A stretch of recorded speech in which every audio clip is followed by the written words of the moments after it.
chapter is called Everything is Relative. There are no absolutes. I'm sure you've heard that one. Maybe even use it yourself at some point, right? But does it really hold water? That's what we're going to unpack. But maybe there just isn't one right answer for everything. But here's where relativism gets tricky. And I'm not even going to the Bible for this. This is just straight up logic. The first problem is the whole idea contradicts itself. Think about it. If everything is relative, then the statement everything is relative is also relative. Meaning it would be wrong. It's like a dog chasing its own tail. Eventually, it just bites itself. And beyond the logic stuff, relativism is impossible to live out consistently. Like, imagine trying to fight injustice if there's no real right and wrong. If the Nazis were right for them, how can we say evil exists at all? And moral progress becomes impossible because there's no better to aim for. Even tolerance, which relativists love to talk about, becomes meaningless. If there's no real right to be tolerant, why bother being tolerant in the first place? It's just another random preference, no more valid than intolerance. And don't forget, if everything's just opinion, arguing becomes pointless. That's just your opinion. Shuts down any real conversation, any chance to learn or grow. Now, rejecting relativism doesn't mean we think we know everything for sure. There's a difference between absolute truth, like God's total view of things, and objective truth, which is what we can figure out using reason and evidence. Simple example, think of a courtroom. We want objective truth there, not just everyone's personal take on things. We use evidence, logic, legal standards to figure out guilt or innocence, and the same goes for personal growth. If we're convinced we're always right, how can we ever learn and improve?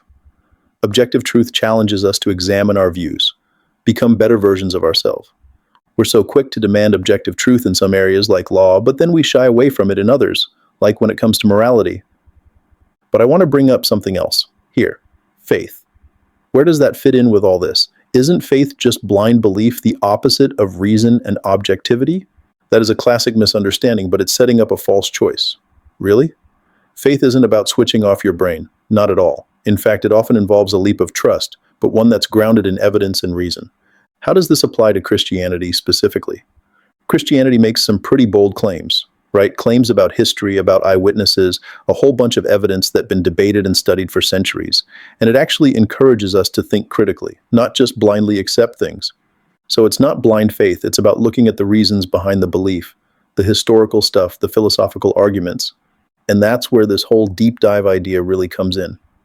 You know, it's about giving you, the listener, the tools to think it through, wrestle with these ideas, not just swallow them whole. And this chapter especially, it makes us think about what objective truth means for everyone, whether you're religious or not. Not because if it exists, it changes everything. That brings us right back to that question. If there is a standard of good and evil, how do we measure up? As we wrap up, what would you say is the most important takeaway for our listeners today? Don't be afraid of the truth, even if it leads you somewhere unexpected. Don't settle for easy answers or comfortable lies. Use your mind, ask the tough questions, and be open to the possibility that the truth might challenge you, might even convict you, but in the end, it sets you free. And if you're wrestling with the claims of Christianity, don't just write it off. Look into it, explore it, see if it holds up under scrutiny. You might just find that what you discover is far more compelling, far more life-changing than you ever imagined.